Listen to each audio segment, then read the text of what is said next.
Bonjour et bienvenue en Belgique sur le circuit de Spa-Francorchamps pour la deuxième manche du championnat du monde de Formule 1. L'an passé, c'est Fangio qui s'est imposé avec son Alfa Romeo devant son équipier Fagioli, qui a atteint la vitesse étourdissante de 323 km/h. Cette année, les Alfas sont toujours les favorites pour la victoire, malgré des Ferrari très en vert depuis le début de la saison. Ascari, totalement remis de son accident d'avant-saison, compte bien faire enfin triompher Ferrari. Les engagés pour cette course sont bien sûr Alfa Romeo avec Fangio et Farina, ainsi qu'une troisième voiture confiée à leur pilote essayeur, Consalvo Sanesi. Chez Ferrari, les 375 V12 sont toujours confiés à Ascari, Villoresi et Taruffi, soit la même équipe qu'à Bremgarten. Talbot, bien que n'étant pas inscrite sous la marque officielle, est la marque la plus représentée avec 7 voitures. 2 voitures pour l'écurie Rosier, pilotée par Louis Rosier et Louis Chiron, 3 voitures privées, ainsi que 2 voitures jaunes pour les locaux de l'étape, à savoir Johnny Claes pour l'écurie belge et André Pillet pour l'écurie Belgique. Et enfin, pour la première fois depuis 1948, soit la naissance de la Formule 1, il n'y aura pas de Maserati au départ, ce qui porte le nombre de concurrents à 13 seulement. Le jour des qualifications se déroule sous un beau soleil et la question n'est pas de savoir qui de Alfa ou Ferrari sera en pole, mais qui de Fangio ou Farina sera devant. Et à ce jeu-là, c'est Fangio qui laisse parler toute sa maestria pour s'emparer du meilleur temps, reléguant Farina à plus de 3 secondes. Ferrari n'est pas si loin, car elle occupe les 3e, 4e et 5e places. Villoresi, Ascari et Taruffi, respectivement à 4 et 5 secondes de Fangio. Sanesi, sur la 3e Alpha, est loin du compte et se qualifie 6e à 11 secondes de Fangio. Suivent les Talbot, Louis Rosier en tête, à plus de 20 secondes. Pierre Levègue ferme la marche à 52 secondes du temps de référence. Il est à noter que la séance ne fut pas de tout repos pour les Alpha. En effet, ces dernières ont souffert d'une démultiplication trop courte, les moteurs tournant à plus de 9300 tours minute dans la descente de Masta et flirtant avec la zone rouge. La solution au problème est un changement de roue arrière, passant de 17 pouces à 19 pouces. Mais problème, les roues n'arriveront pas à temps pour les qualifications. Dimanche, jour de course, les bolides sont installés sur la grille de départ et les mécaniciens Alpha montent les roues 19 pouces qu'ils viennent juste de recevoir. Petite frayeur dans le camp milanais. Le départ est donné sous un soleil éclatant et c'est Villoresi sur sa Ferrari qui est le plus rapide à s'élancer, plaçant sa machine en tête dans le virage de l'eau rouge, suivi par Farina et Ascari. Fangio, le poleman, a manqué son départ en faisant patiner ses roues arrière et n'est que 4e dans la montée du raidillon. À l'abord du virage de Malmedy, Farina attaque et passe Villoresi.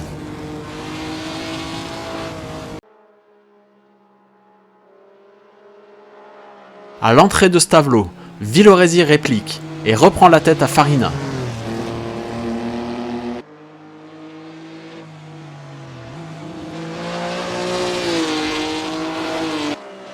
À l'issue du premier tour, sur les 36 que comporte la course, Villoresi est en tête, 2 secondes devant Farina, Ascari, Fangio et Taruffi. Sur la 3e Alpha, Sanesi compte déjà 20 secondes de retard. Puis vient le groupe des 6 Talbot, Étincelant ayant renoncé peu après le départ sur casse de transmission. Le chassé-croisé continue entre les leaders durant le second tour, et enfin au 3e tour, Farina prend la tête et imprime une cadence très élevée, bien plus que l'an dernier.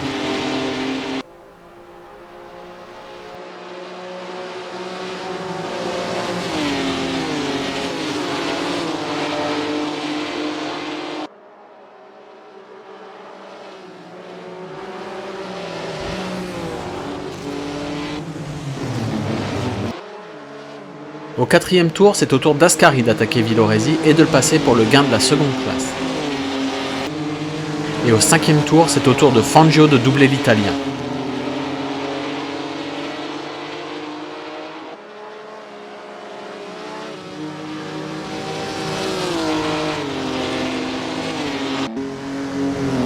Fangio, après un départ prudent, augmente peu à peu la cadence et au 6e tour, il double Ascari pour le gain de la seconde place.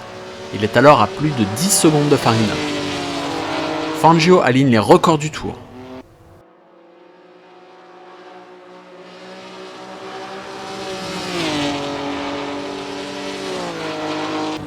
et au 12e tour, il est revenu dans les échappements de son équipier.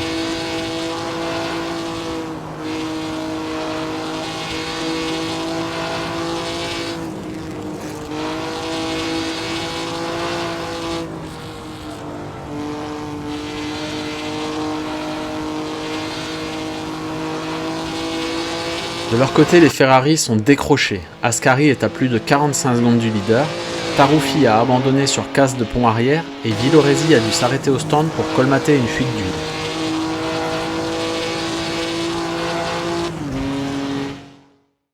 Sanesi, remonté 4ème suite aux soucis des Ferrari, est le premier à s'arrêter au stand pour ravitailler et changer ses pneus arrière. Malheureusement pour lui, une épaisse fumée s'échappe de son radiateur. Il repart mais abandonne quelques mètres plus loin.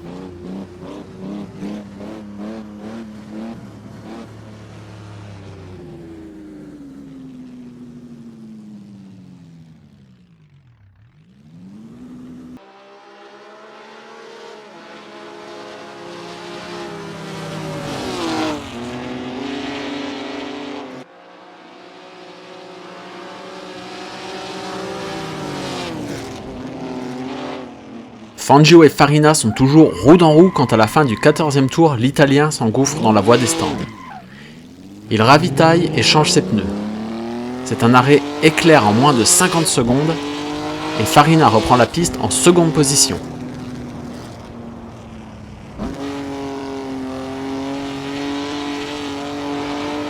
Au tour suivant, c'est à Fangio de s'arrêter au stand. On ravitaille, mais il y a un problème à l'arrière gauche. Suite à un réglage de suspension demandé par Fangio, la roue et le moyeu se sont soudés l'un à l'autre par échauffement. Vite, les mécanos vont chercher un tire-moyeu pour retirer la roue et son tambour et pour changer le pneu directement sur la jante. L'opération dure 15 minutes. Pourtant, Fangio ne s'énerve pas en voyant passer son équipier, puis les Ferrari et tout le peloton. 4 fois. Il essuie ses lunettes de course.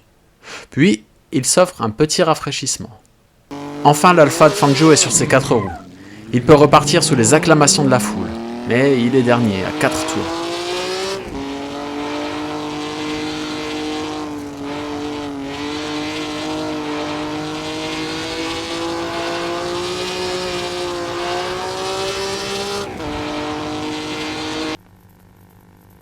En tête, Farina possède plus d'une minute d'avance sur les Ferrari qui n'ont toujours pas ravitaillé.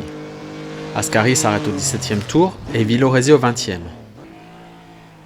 Quand Farina s'arrête pour son second arrêt, il possède plus de 3 minutes d'avance sur Ascari. Il repart avec 2 minutes d'avance et les 11 derniers tours se déroulent calmement pour tout le monde, sauf Louis Chiron qui abandonnera au 28e tour sur casse moteur. Farina s'impose devant les 2 Ferrari d'Ascari et Villoresi et prend la tête du championnat. Fangio, dernier, marque le point du meilleur tour.